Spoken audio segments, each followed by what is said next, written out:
At dawn in White Pine Harbor, a young intern lay broken in the wet grass behind Alder Point, too weak to call for help. With his final strength, he whispered one warning: do not let his grandfather open the door. A 28-year-old FBI agent and her German Shepherd stopped there as if led by something unseen. What the dog found in the mud pointed to a lie, strange enough to destroy a family from the inside. If you believe God still leads help to the forgotten, leave Amen. White Pine Harbor, Minnesota, wore the kind of morning that could make a tired soul believe in second chances. Early summer had come softly to the northern lake country, laying a pale gold light over the water, the pine ridges, and the weathered docks that reached into the bay like old hands still trying to remember work. The air smelled of wet cedar, cold stone, and the faint sweetness of wild grass waking under the sun. Rowan Hale ran that trail every morning now, following the curve behind Alder Point with the steady rhythm of a woman who trusted motion more than rest. At 28, Rowan was tall and lean, with the athletic build of someone who had learned early that discipline was a shelter no storm could easily tear down. Her dark brown hair was tied back in a low practical knot, and her face carried a clean, thoughtful sharpness, high cheekbones, steady brown eyes, and the composed expression of a person who noticed far more than she ever said aloud. She was in White Pine Harbor on temporary federal assignment, assisting on a multi-state case involving remote access abuse in residential security systems. It was technical, patient work, the kind that demanded long hours, quiet focus, and respect for details others dismissed. Rowan was good at such work because life had taught her that danger often arrived politely, in neat clothing, with proper paperwork, and a pleasant smile. Beside her moved Ash, a 5-year-old German Shepherd with a large working-line frame, a sable coat dark along the back and warm gold at the edges, erect ears, and alert amber eyes that missed almost nothing. Ash was not restless by nature. He was measured, observant, the kind of dog who looked as though he understood the difference between noise and meaning. He ran with easy power and no wasted motion, sometimes glancing up at Rowan as if to confirm that the world still held together. The trail bent near the old service road behind Alder Point Marina, a place where old boards, utility sheds, and forgotten boat trailers rested in a patient silence. Rowan had come to like that stretch because nobody bothered her there. No small talk, no curious smiles. Just the lake wind and Ash's paws keeping time beside her own. She was almost grateful for the emptiness of it. The work at Alder Trace Home Systems had left a low ache behind her eyes these past few days. Too many access logs, too many missing minutes, too many systems that had gone blind at exactly the wrong time. The company itself looked clean on paper, respectable even, with polished marketing and kind voices on the phone. Yet Rowan had felt something in the numbers that did not sit right. Not proof, not yet, just a small cold shape beneath the floorboards of instinct. That morning she was trying not to think about it when Ash changed. It was subtle at first, the kind of shift only someone who knew him well would notice. His head lifted, his stride shortened. The muscles along his shoulders tightened under his coat. Then he stopped altogether, turned sharply off the main path, and pulled hard toward the overgrown maintenance cut behind a row of scrub pines. "Ash," Rowan said, low and calm, but the dog did not look back. He was not disobeying. He was choosing. Rowan followed at once. The grass there was tall and wet enough to soak her shoes within seconds. Branches brushed her sleeves. Somewhere nearby, a loose metal sheet tapped in the wind with a thin, hollow sound. Then she saw him. A young man lay half on his side in the flattened weeds near the gravel edge of the service lane, as if he had dragged himself there with the last of his strength and then simply run out a morning. He looked about 25. His build was slim but not fragile, the kind shaped more by long work hours than by deliberate training. His ash-brown hair was damp and matted against his forehead. His face was pale beneath the grime, with a narrow jaw, light stubble, and the drawn look of someone who had spent the night wrestling pain and fear instead of sleep. Mud streaked his jeans. One sleeve of his work shirt was torn. An Alder Trace badge hung crooked from his pocket on a blue lanyard. Rowan dropped to her knees beside him, her training sliding into place without fuss. He was breathing. That mattered first. His pulse was weak, but there. His shoulder and ribs were likely injured, and one side of his face had swollen from a hard blow, but there was no need for panic yet, only speed and steadiness. Ash lowered himself near the young man's feet, not crowding him, just staying close, ears forward, eyes fixed. A gull screamed over the marina, sharp as torn metal, and at that same instant sunlight flashed off something in the weeds beside the young man's hand. Rowan froze for one breath, feeling the morning turn from peaceful to watchful, as though the land itself had opened one eye and refused to blink. The young man stirred with a dry, broken sound in his throat. Rowan touched his wrist lightly. "Stay with me," she said. "You're safe. Help is coming." His eyelids fluttered. Up close, he looked younger than 25, not in face, but in the helpless honesty of pain. People in trouble often shed the armor they wore for the world. What remained was the truest version of them. "Owen," he whispered when she asked his name. Owen Danner. The words seemed to scrape their way out of him. He smelled of lake mud, damp cloth, fear sweat, and something chemical that did not belong in open air. Rowan called emergency services, gave the exact location, then returned all her focus to him. Owen tried to lift himself and failed. "No," she said gently. "Don't move." His eyes opened wider, blue-gray and fever-bright, and for a second Rowan saw not confusion, but urgency. "Don't let my grandpa—" "Open the door," he murmured. His voice was so soft the wind nearly took it. Then, more faintly, as if the thought itself frightened him, "He's not Mason's son." Rowan felt the sentence settle into her mind with quiet weight. Not a random plea. Not nonsense. A warning. Owen's hand twitched toward her sleeve, then fell back into the grass. Ash rose and moved away from them without command, circling low through the brush 20 feet off the path. Rowan had seen that behavior before. It meant the dog had shifted from concern to search. She kept talking to Owen while watching Ash from the corner of her eye. Owen worked at Alder Trace. She gathered from the badge and the fragments he muttered between breaths. An intern, perhaps. Young enough to still be trying to prove himself. Old enough to know when something had gone terribly wrong. Rowan wondered what kind of night had carried him from a clean office or a quiet home into this wet strip of land behind an old marina. Men did not crawl into places like this because life had been ordinary.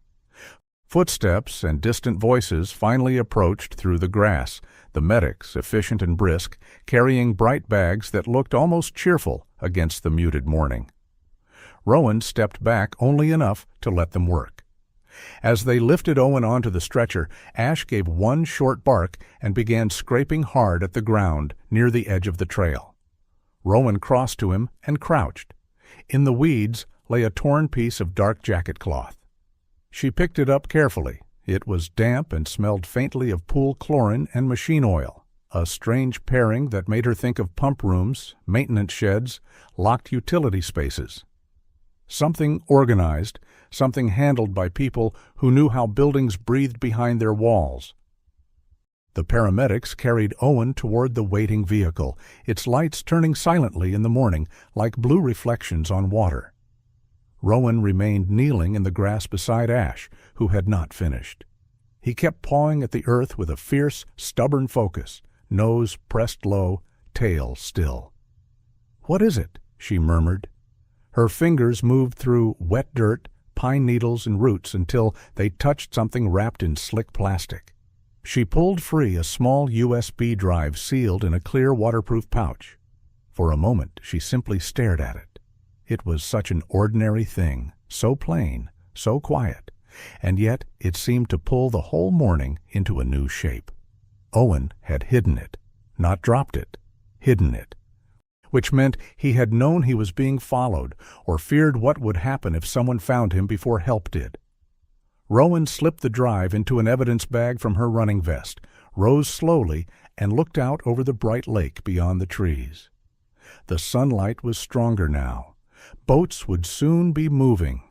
People would soon be smiling at coffee shops and talking about weather and fishing and the comfort of ordinary days. But ordinary days did not leave young men broken in the grass with warnings on their lips and secrets buried under wet soil. Ash came to stand at her side, leaning lightly against her leg, his breath calm, his ears still tilted toward the trail behind them.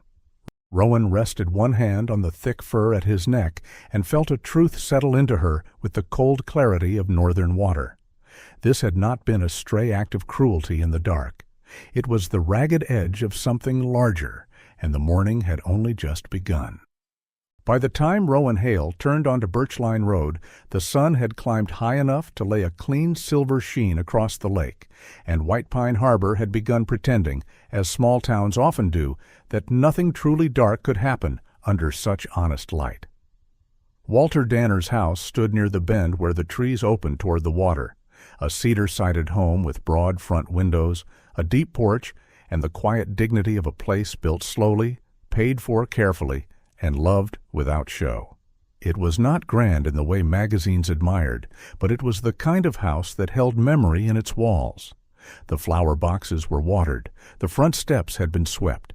A pair of old brass wind chimes hung beside the porch beam, greened with age, their soft music too gentle for fear. Rowan paused before she knocked, studying the details the way she studied faces. Men who lived carelessly did not keep their porch lantern glass polished. Men who had given up on life did not trim their rose bushes after winter. Whatever had happened here, it had not begun with disorder. Ash stood close at her left side, his amber eyes tracking the porch, the side yard, the tree line, every still corner where silence seemed a little too deliberate. No one answered the door. Rowan tried again, then circled the house slowly. The yard sloped toward the lake in neat sections, a narrow gravel drive, a small greenhouse behind the garden, a detached garage, then a line of birch trees thinning toward the shore. It was a place a widower might keep because routine gave shape to grief. From the records Rowan had already seen, Walter Danner was 76, a retired marina mechanic with a reputation for fairness, thrift, and stubborn pride. His wife, Eleanor, had passed away 2 years earlier after a quiet illness, and the loss had settled over the property, not like decay, but like careful loneliness. Their son and daughter-in-law had passed away years before in a road accident, leaving behind 2 boys who had grown into men under Walter's roof. Rowan had learned enough in federal work to know that sorrow did not always weaken a family. Sometimes it sharpened loyalty until it became almost holy. At the side entrance, she found the first wrong note. The door frame bore a faint crescent mark near the latch, the sort left by a slim pry tool used by someone patient enough not to splinter the wood. The door had then been shut properly, almost respectfully, as if the intruder had wished the house to keep looking asleep. Rowan crouched, ran gloved fingers along the painted trim, then glanced at Ash. He sniffed the threshold, stiffened, and moved toward the back garden without a sound. She followed. Behind the greenhouse, where tomato vines climbed neatly along wire lines, a security camera faced the rear lawn. The lens was intact. The housing was clean. Yet something about it bothered her. Inside her pocket, the phone holding the copied system logs from Owen's drive felt heavier than its size deserved. She opened the relevant file, compared timestamps, and watched the mathematics of unease take shape. 4 minutes and 13 seconds. That was all the blind spot had lasted. 4 minutes and 13 seconds of clean absence in an otherwise stable feed. Not a storm glitch. Not loose wiring, not chance. Someone with knowledge had shut off exactly the view they needed, then restored it before most people would even think to notice. A voice called from across the hedge. "You with the Bureau?" Rowan straightened and turned. A woman stood on the neighboring path with one hand shading her eyes. She was in her mid-60s, slim and upright, with short white blonde hair cut neatly around a weathered face that still held traces of the prettiness she must once have carried carelessly. Her name, she said, was Margot Bell. She wore gardening gloves and practical shoes, the uniform of a woman who trusted effort more than complaint. The kind eyes did not hide the fact that she missed very little. Rowan showed identification. Margot crossed the grass, lowering her voice even though no one else was there. She said Walter had been uneasy for 2 days before he vanished. Not confused. Uneasy. There was a difference, and Margot spoke with the firmness of someone offended that others had not heard it. 2 nights earlier, around dusk, she had seen a young man lingering near Walter's greenhouse, 23 maybe, thin, pale, dark hoodie, restless hands. He didn't look wicked, she said, just unmoored. When Walter came out to confront him, the young man had said something so strange it had traveled through the neighborhood by supper. He claimed to be Mason Danner's son, claimed he was waiting for his father to come home from work. Margot gave Rowan a dry, almost embarrassed look. Well, that would be a miracle in arithmetic, wouldn't it? Rowan almost smiled despite herself. The absurdity was obvious. Mason Danner was 35. But absurdity, she knew, could be more useful than menace. People dismissed what made them uncomfortable by laughing first. The wind shifted, and one of the brass chimes struck a single bright note, thin, pure, and wrong against the warm noon air, while inside the empty house something gave a small, sudden click, like a lock settling after a hand had just left it. Rowan's head turned at once. Ash had heard it too. The dog's ears rose, and every line of his body narrowed toward the back steps. For one suspended heartbeat, the house no longer felt abandoned. It felt watched. Rowan moved to the rear entrance, opened the door with care, and stepped into a kitchen washed in lake light. Everything inside was painfully orderly: folded dish towels, labeled jars, a ceramic bowl of apples beginning to soften. On the refrigerator hung 2 photographs. In one, Walter Danner stood beside 2 boys on a dock years earlier. Even in the still image, his shape carried the broad, durable strength of a man who had spent his life lifting engines and weathering cold dawns. His face was square and deeply lined, not severe, but carved by labor and loss, with heavy brows and a patient mouth. One boy, younger and smiling without reservation, had Owen's open face. The older one, already long-limbed and reserved, stood straighter, watching the camera with the guarded steadiness of a child who had learned too early to become reliable. Mason. Rowan studied him, then opened the family contact data sent from the hospital and placed the call through the secure channel she had been given. It took time to connect. When his voice came, it arrived low and controlled, carrying that clipped calm military service often leaves behind. Mason Danner sounded like a man accustomed to hearing bad news without letting it own him. When the video stabilized, Rowan saw a 35-year-old face made harder by years of salt air, training, and responsibility. Broad-shouldered, clean-shaven, close-cropped dark hair touched faintly with sun, eyes the blue-gray of winter water. He was handsome in a weathered, unadvertised way, but tired in the deeper sense, the kind of tired born from always standing between danger and someone else. Rowan told him only what she could confirm. Owen had been found injured but alive. Walter was missing. A young man had appeared claiming to be Mason's son. She watched the shock hit him, not through outward drama, but through stillness. "That's impossible," he said, and the words were not defensive. They were weary, bewildered, and instantly honest. He was abroad on training, he confirmed. Norway, limited movement, limited contact. Rowan asked him to come home. When the call ended, she stood alone in the kitchen for a moment and let the pieces settle. A stranger shows up with a ridiculous claim. The neighborhood laughs. The old man appears troubled. Then he vanishes. If the goal had been entry, there were easier ways. If the goal had been theft, the place would look different. No, this had the shape of something colder. Someone wanted Walter Danner to look unstable, unreliable, perhaps even senile. Someone wanted future warnings from him to sound like the anxious confusion of an old man haunted by nonsense.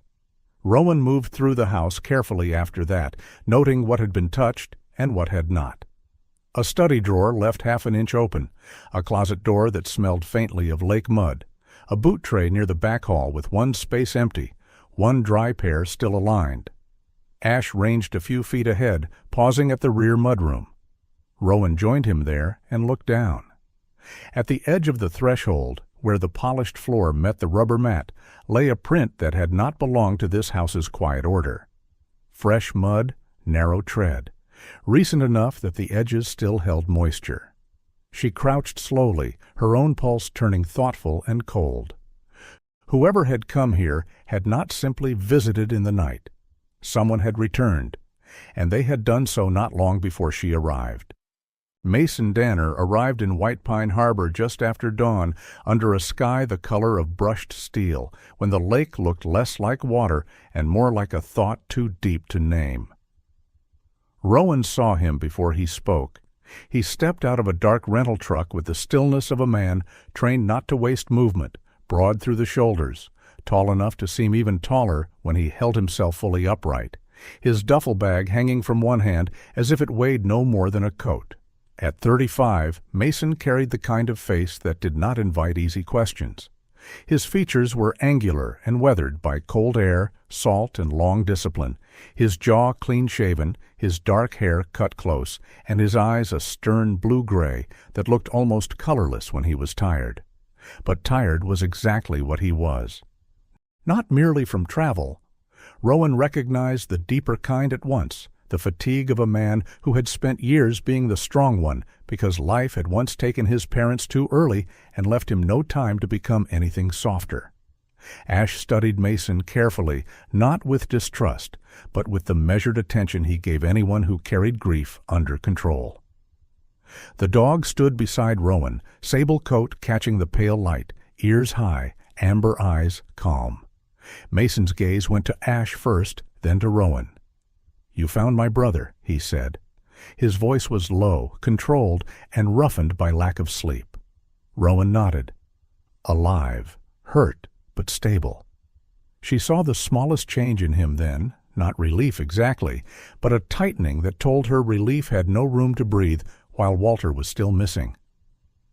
Their first exchange was brief, respectful, almost formal. Both of them understood that whatever lay between a missing grandfather, a wounded younger brother, and a stranger claiming to be Mason's son was not the sort of trouble that solved itself by noon. Together they drove to White Pine Harbor Medical Center, a modest lakeside hospital built more for steady practical care than for drama. Inside, the halls smelled of lemon cleanser, warm linen, and coffee that had been sitting too long on a burner.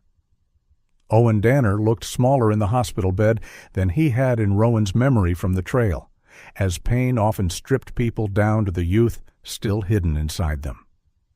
At 25, he had his brother's height beginning to form in him, but not yet the same weight of presence. His build was lean, his hands fine-boned and restless even in sleep, the hands of someone more used to keyboards, toolkits, and hurried notes than heavy labor. His hair, ash-brown and unruly, had been washed clean, but one side of his face still held the faint swelling of the night before. When he woke and saw Mason, something fragile passed through his features, a child's need trying not to embarrass a grown man. Mason crossed to him at once, not with grand words, just with a hand laid carefully over Owen's shoulder. Rowan looked away for a second, not out of politeness alone, but because there was something sacred in the quiet loyalty of men who had survived loss together and never learned to speak about it directly. When Owen was strong enough to talk, the story came in careful pieces, as though he feared one wrong sentence might collapse the whole thing back into disbelief. He had been interning at Alder Trace Home Systems for 7 months, mostly in diagnostics and internal testing. The job fit him better than he had expected.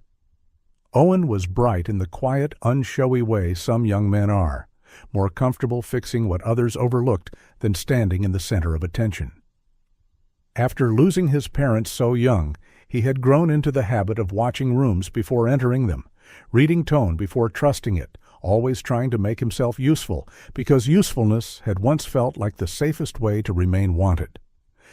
At Alder Trace, he handled service tickets involving lost camera feeds, remote maintenance checks, smart lock failures, and back-end logs that most clients never knew existed. A few days earlier, while clearing a stack of flagged system reports, he noticed that Walter's property had been accessed under a high-level internal maintenance credential. That alone might not have meant anything. Premium customers sometimes had remote support packages. But the timing bothered him. The access came at odd hours. The rear camera feed and side entry logs had gone dark for exactly 4 minutes and 13 seconds, then returned without any standard service notation attached. No weather event, no outage, no technician sign-off, just a clean, quiet absence where there should have been accountability. Owen said he first tried to tell himself it was a glitch. Then he opened older system notes and found a buried set of internal file names connected not only to remote access logs, but to parcel maps, archived ownership records, and something labeled as transfer preparation. That was when his unease turned into fear.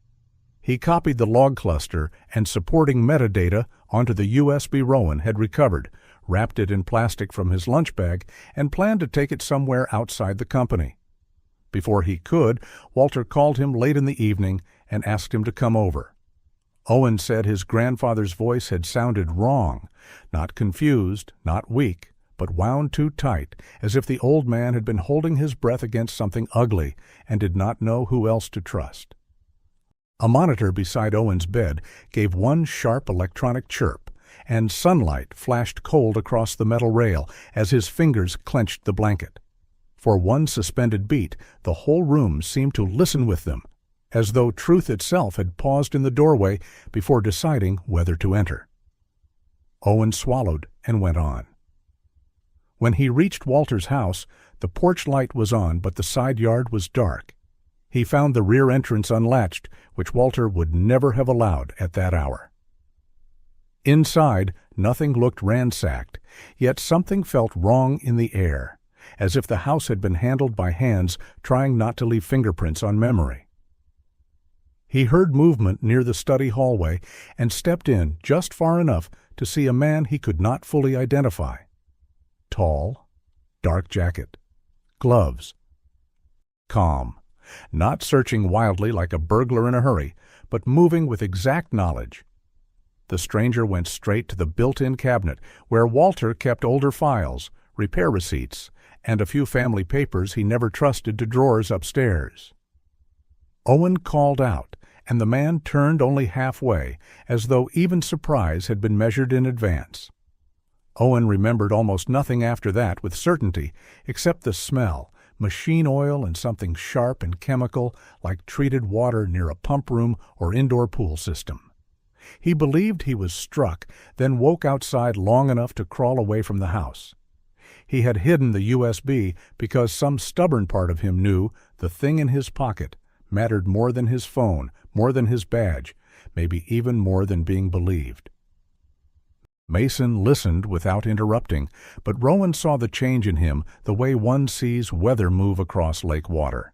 No explosion, just a surface growing harder. He asked few questions, each one precise. Did the man know the layout? Yes. Did he touch valuables? No. Did he act like someone afraid of being seen? No. That last answer settled heavily. Men who feared discovery behaved one way. Men protected by planning behaved another. After Owen drifted back toward sleep, Mason and Rowan sat in a small family consultation room overlooking the parking lot. Between them on the table lay the waterproof USB, now scanned into a secure laptop Rowan had borrowed under federal authority. The preliminary folders were enough to chill even a disciplined mind. Maintenance credentials, access logs, property references, internal routing labels that exceeded anything a simple home security company should need for customer support. Rowan opened another layer, then another.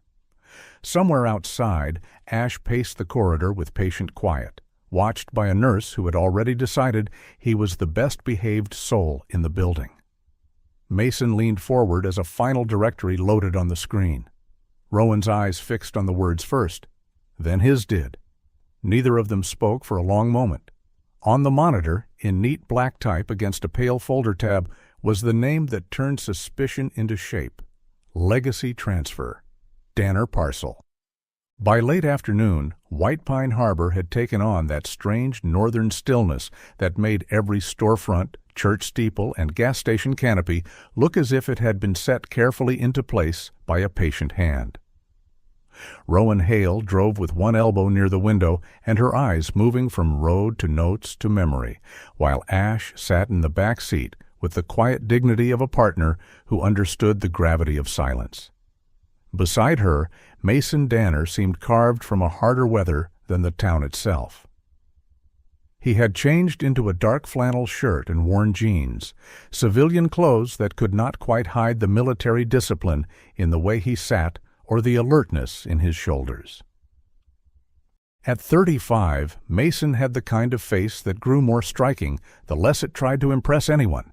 Straight nose, roughened cheekbones, strong jaw, pale scars so faint they only appeared when light struck his skin sideways. He had learned composure the cruel way after he and Owen had lost their parents young and grief had turned childhood into a duty roster. Rowan sensed that he wanted answers with the focused intensity of a man trained to enter danger cleanly, but what steadied her was the fact that he did not push beyond facts. He let evidence breathe. He understood, as she did, that truth did not like to be chased too loudly. They began with the local police report taken 2 nights earlier, then matched the time against footage from a gas station at the edge of town. The clerk on duty there had remembered the young man because he had bought only a bottle of orange soda and then stood under the fluorescent lights too long, staring at a family with a child in the next aisle, as if he had forgotten how to move. From the gas station camera, Rowan got a better look. Thin frame, dark hooded sweatshirt, narrow shoulders, face too young and too worn at once. The next lead came from St. Bridget's Outreach Chapel, a modest brick church near the Mill Road where the soup kitchen opened twice a week. The volunteer coordinator, a woman named Lila Mercer, met them at the side entrance. Lila was in her early 50s, tall and soft-faced, with deep brown skin and silver-threaded black hair pinned loosely at the nape of her neck. Her eyes were the kind that made people tell the truth without quite knowing why. She recognized the photograph Rowan showed her at once. "That boy's been drifting in and out for 3 months," she said gently. "Name's Evan Pike, polite when he's calm, frightened when he's not. Talks like somebody has been feeding him a story, and he's trying to live inside it." Lila led them toward the old fellowship shed behind the churchyard, where a few cots and donated blankets were kept for those who had nowhere to go in bad weather. Rowan thanked her. Lila only glanced toward Ash and said, "Sometimes the Lord sends help with 4 legs first." Rowan did not answer, but the words stayed with her. Evan Pike was sitting on the back step of the shed when they found him, elbows on his knees, head bowed, as if he were trying to make himself smaller than his own life. He was 23, but hardship had rubbed the shine off youth without giving him the strength of true adulthood. His hair was sandy brown and cut unevenly, as if by scissors in a bathroom mirror. His skin was pale under a dusting of freckles, and his face had the hollow, uncertain look of someone who had gone too long without steady meals, steady sleep, or steady affection. He was not handsome in the easy sense, but there was a fragile openness in him that made cruelty against him seem especially ugly. His hands trembled faintly even before Rowan spoke. Ash approached first, not with force but with deliberate calm, nose low, ears forward, body loose. The German shepherd paused a few feet from Evan and simply looked at him. No growl, no bristling, no hard warning, only watchfulness. Rowan trusted Ash enough to read that for what it was, caution without condemnation. Evan looked at the dog, and something in his face softened into the bewildered relief of a child not being scolded. "He knows I didn't mean any harm," he said, almost in wonder. Rowan did not promise him innocence. She only sat on the step across from him, leaving room between them, and let Mason remain a little to the side, steady and unreadable as a pine trunk. A freight train sounded far beyond the trees, its horn low and aching across the evening, and at that same instant the chapel bell gave one startled clang in the breeze. Evan flinched so sharply that the soda can beside his shoe rolled off the step and spun in the dust, and for one breath the whole small yard seemed to hold its sorrow like a prayer. It took time for the story to come out, because it had not been given to Evan in one piece. It had been planted in him like seeds in poor soil, one lie at a time, until he no longer knew where loneliness ended and belief began. Someone had shown him a photograph of Mason Danner months ago. Someone had told him Mason was his father, that Walter Danner knew it, and that the truth had been hidden to spare the family shame. The details were not wild enough to sound like fantasy. That was what made them dangerous. Whoever had fed him the tale had mixed imagination with scraps of reality. White Pine Harbor, the lake house, Walter's name, Mason's face, the rhythm of the family.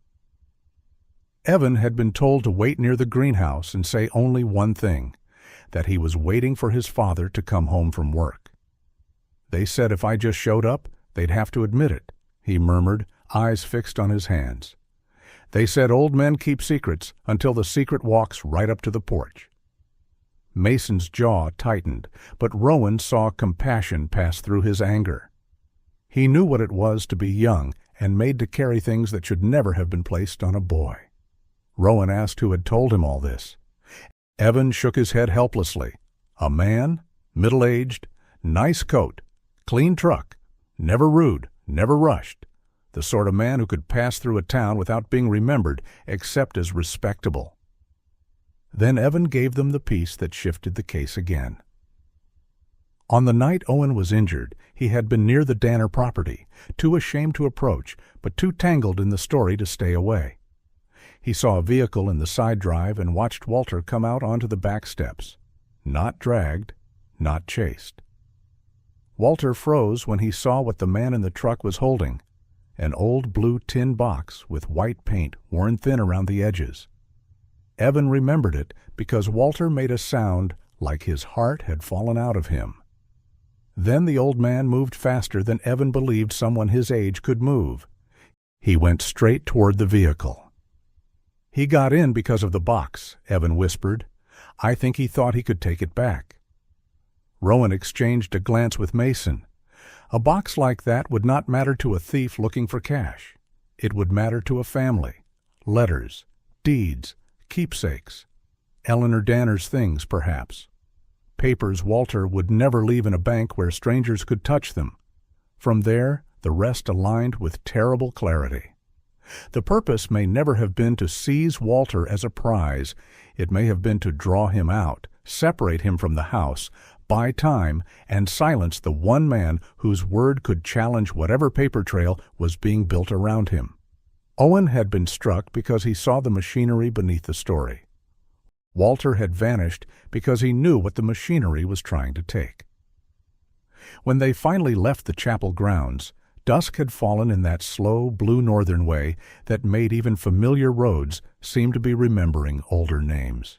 Mason said little on the drive back. Rowan did not press him. Some truths needed room after they landed.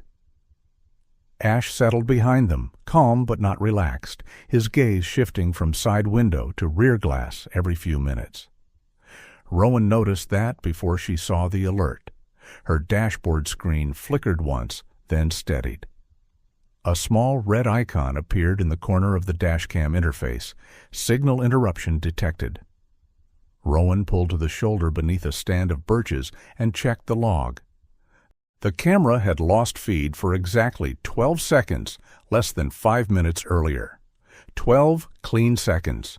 No file corruption, no shake, no impact. Just a blind fold lowered and lifted by someone who knew how to touch the machine without leaving fingerprints on the moment. Rowan looked at Mason. Mason looked back at the road behind them, now empty and dim under the first evening star. Whatever had begun at Walter Danner's house was no longer waiting for them to catch up. It was moving beside them. Night had settled over Coldwater Bay with the hush of a held breath when Rowan Hale turned off the main road and guided the truck down a narrow service path lined with alder, birch, and tall grass silvered by moonlight. The place looked forgotten in the way only northern places could, beautiful, quiet, and just lonely enough to hide a wrong thing for a little while. Mason sat beside her with one hand braced on his knee, his broad shoulders tense beneath his dark jacket, his face cut into hard lines by the passing light. Ash stood in the back, steady on all 4 feet, despite the ruts in the road, ears forward, amber eyes fixed on the old repair shed ahead. The building leaned toward the water, like an old man who had carried too much weather. It had once been a boat shop, but the paint had peeled, one window had been boarded over, and the dock beside it sagged into the black water. Rowan killed the engine and listened.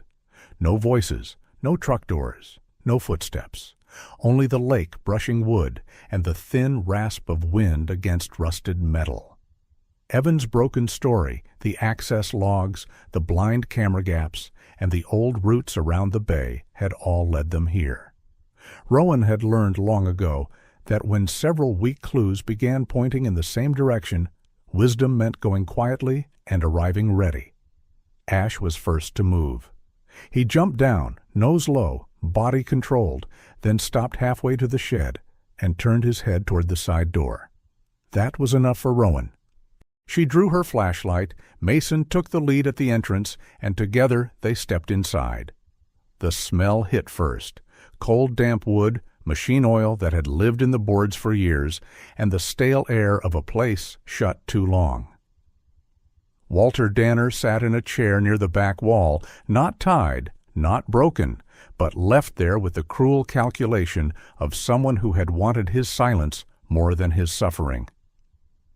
He looked older than he had in the family photographs, though not diminished. His frame was still broad under the heavy wool overshirt, the frame of a man who had once lifted engines and hauled rope in bitter weather. His face was deeply lined, his gray hair thin and swept back, his jaw still square with stubbornness, even now. Grief had weathered him, but not hollowed him.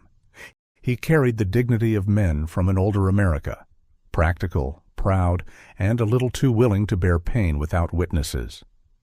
When he saw Mason, his tired eyes widened, then softened with something close to apology.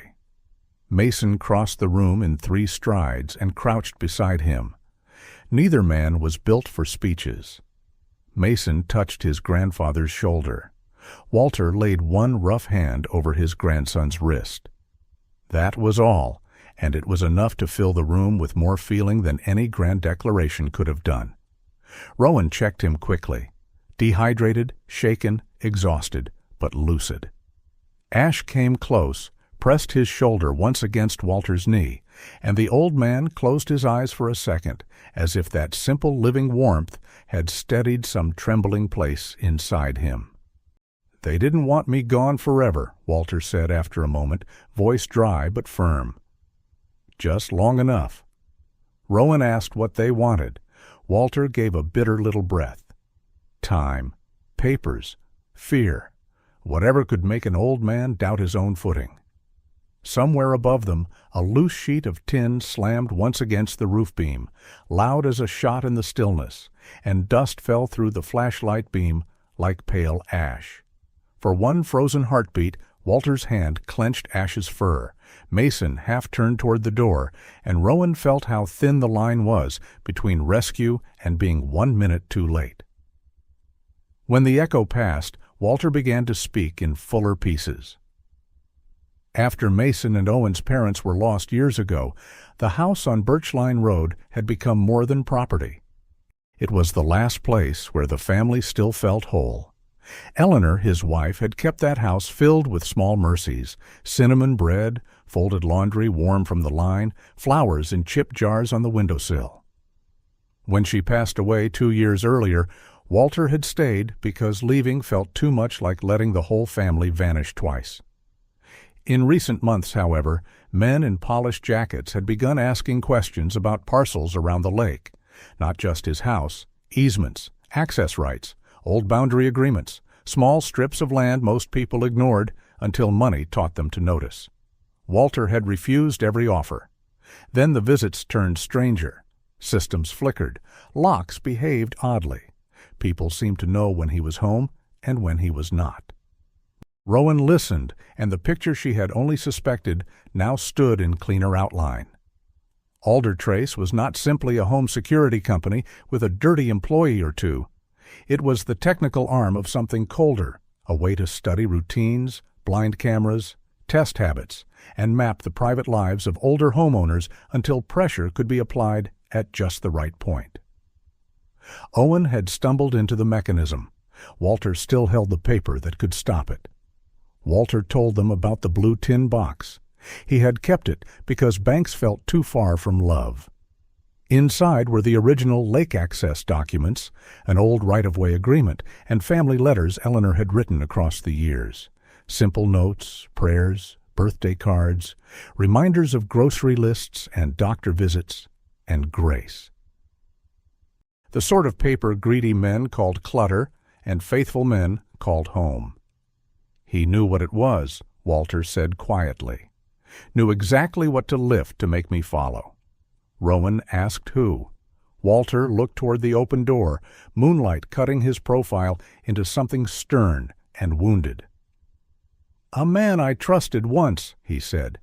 "Used to sit at my table. Knew where Eleanor kept the good pie plates. Knew the boys' shoe sizes when they were young." Betrayal always arrived colder when it came wearing an old familiar face. Mason lowered his head for a moment, and Rowan understood that this wound cut deeper than theft or trespass.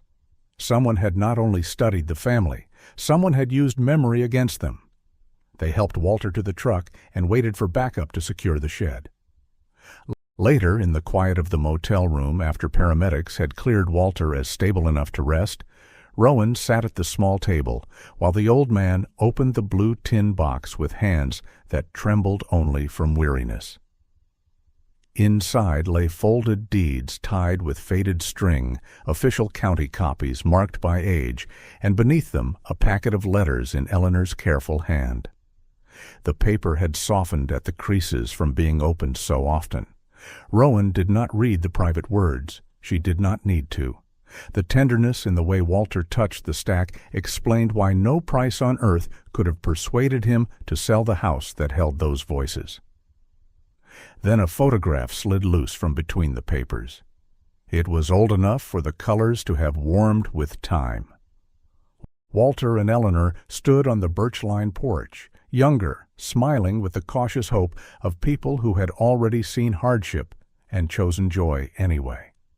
Mason and Owen, small then, stood near them.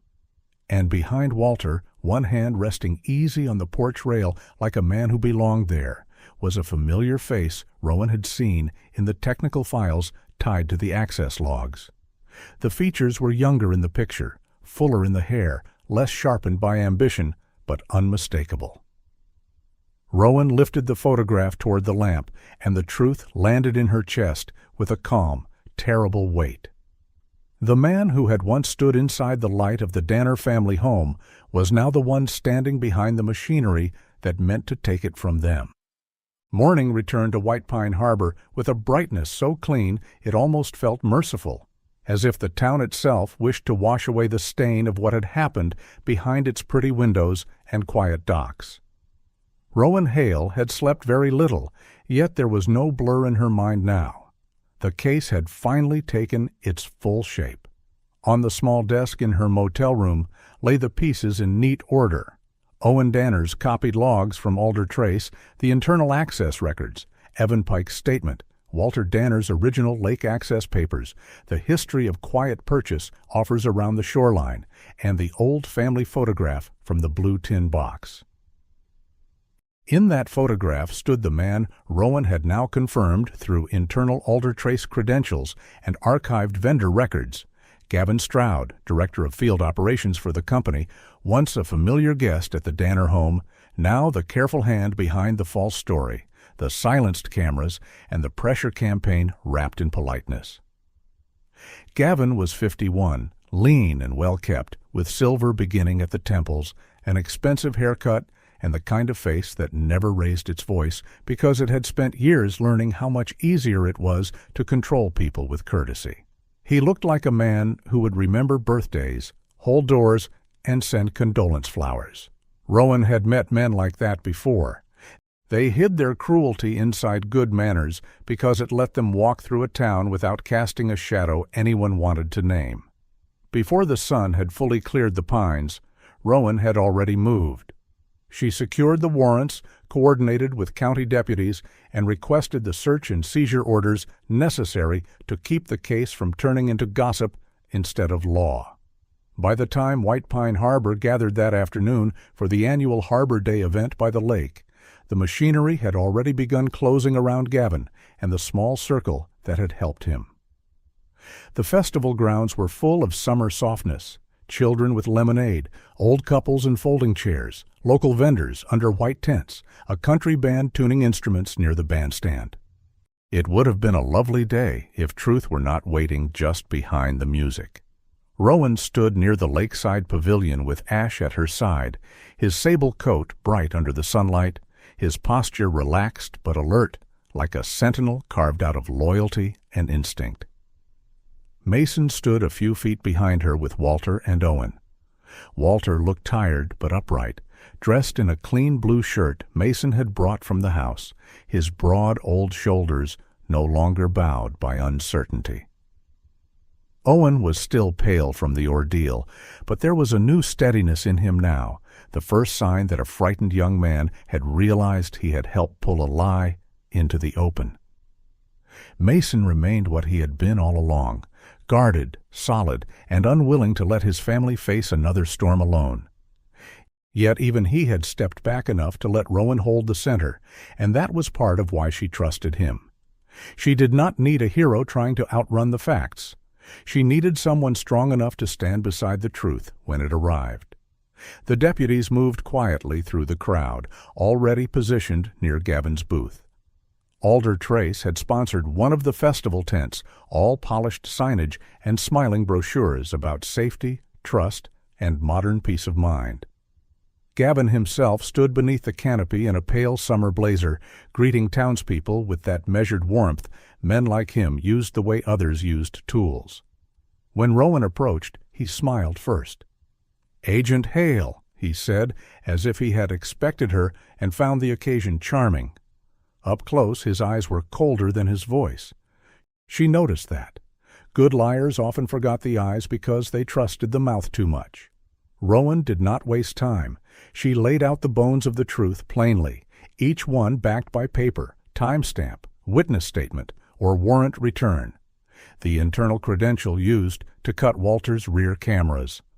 The blind 4 minutes and 13 seconds. The parcel transfer folder hidden among technical files. The history of coordinated purchase pressure around the shoreline. The staged appearance of a confused young man coached to claim he was Mason's son. The manipulation of Evan Pike, who had been fed just enough family detail to believe a false story because he had wanted more than anything to belong somewhere. The assault on Owen, not for money, but because he was the one young employee who had seen the wrong files and understood they were not technical leftovers. Walter's disappearance, not a wandering episode, but a timed removal after the blue tin box had been used like bait. A gust off the lake snapped the tent canvas hard overhead, and in that bright flap of shadow and sunlight, Ash's head turned sharply toward the marina path. Rowan felt the air change before the first deputy shouted, as if the whole shining afternoon had cracked for 1 second and shown the dark seam beneath it. Gavin moved then, not wildly, not like a desperate man in a cheap thriller. He moved the way he had done everything else, quickly, quietly, calculating angles even while the ground gave way beneath him. He slipped past the tent edge, cut between 2 vendor tables, and headed toward the marina walk where service vehicles were parked near the old boathouse. Rowan ran. Mason did not overtake her. He turned instead toward Walter and Owen, shielding them with the instinct of an older brother and grandson who had spent too much of life preparing for bad moments. That was right. That was exactly where he belonged. Rowan heard the deputies closing in from 2 sides, but it was Ash who made the difference. The German shepherd shot forward in one clean burst of motion, not reckless, not raging, but precise. He angled wide, read Gavin's path before the man fully committed to it, and cut him off near the narrow wooden slipway that dropped toward the water. Gavin checked his stride too late. Ash planted himself between the man and the dock, body low, eyes locked, a living wall of discipline and warning. He did not lunge. He did not need to. In that one suspended second, Gavin saw what Rowan already knew. Some creatures carried a kind of moral gravity no polished man could charm. Rowan closed the final distance and brought him down with the help of the nearest deputy. The arrest was not grand. No shouting, no spectacle beyond the gasp that passed through onlookers when they realized the handsome, helpful man from the security tent was being led away in handcuffs. That was fitting. Evil so often entered a town softly. It should leave with its mask removed, not with applause. By evening, the story had begun to settle into its true shape among the people of White Pine Harbor. Evan Pike was no longer whispered about as a dangerous intruder, but as a lonely young man who had been manipulated and would now be directed toward the psychiatric support and care he should have had long before anyone used his hunger for family against him. Owen, sitting on the rebuilt porch rail 2 days later, admitted he might not return to ordinary tech work at all. He was thinking about digital investigations now, maybe forensic systems, maybe the kind of work that caught men before they learned how to hide so well. Walter returned home with the blue tin box back where it belonged, and though his steps were slower, there was peace in him again. Mason stayed on, repairing loose boards on the old porch and fixing the wind chimes that had gone crooked in the weather, his hands doing what grief-stricken men often trusted most, building something useful when words were too small. Rowan left on a clear morning with Ash in the back seat and the lake shining in the mirror like a page finally turned. She looked once toward Birchline Road, then toward Ash's reflection in the rearview glass. He blinked back at her, calm and unreadable, as if none of this had been remarkable at all, as if he had merely followed a scent where fate had hidden it. And Rowan understood then, with the quiet certainty that visits only a few times in a life, that if he had not pulled her from that ordinary trail on that ordinary morning, one family might have lost its name, its home, and the last of its peace to a lie told neatly enough to pass for truth. This story reminds us that truth may be delayed, but it is never forgotten in the eyes of heaven. Sometimes the world becomes noisy with lies, fear, and confusion, yet love keeps leaving small lights along the way. In this story, one faithful dog followed a quiet instinct, one wounded family chose courage over silence, and one hidden wrong was finally brought into the light. That is how grace often works. Not always with thunder, but with a gentle pull, a timely warning, and the right heart arriving at the right moment. There is also a lesson here for everyday life.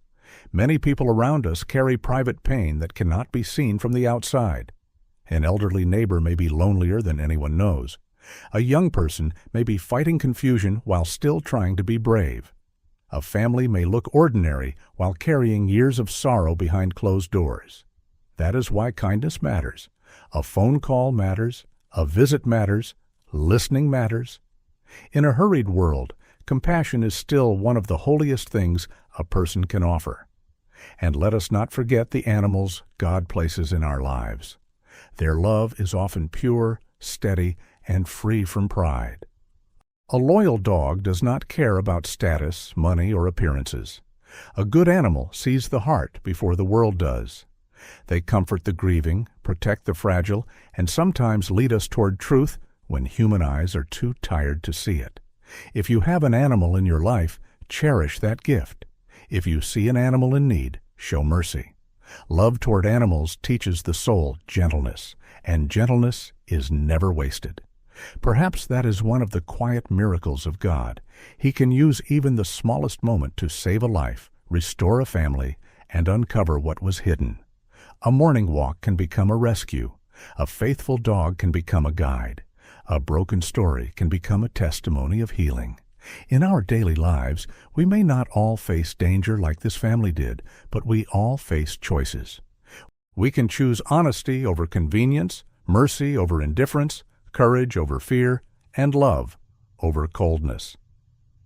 Those choices shape the kind of people we become. So let this story stay with you in a simple way. Protect the vulnerable, honor the truth, be patient with the hurting, and never underestimate the love of an animal or the timing of God. Sometimes the very thing that feels like an interruption is heaven's way of leading us where we were needed most. If this story touched your heart, please share it with someone who may need hope today. Leave a comment and tell us where you are watching from, or share a lesson this story reminded you of. And if you enjoy stories of faith, love, courage, and the bond between people and animals, please subscribe to the channel and stay with us for more. May God bless every person watching, protect your home, comfort your heart, strengthen your family, and fill your days with peace, mercy, and quiet miracles.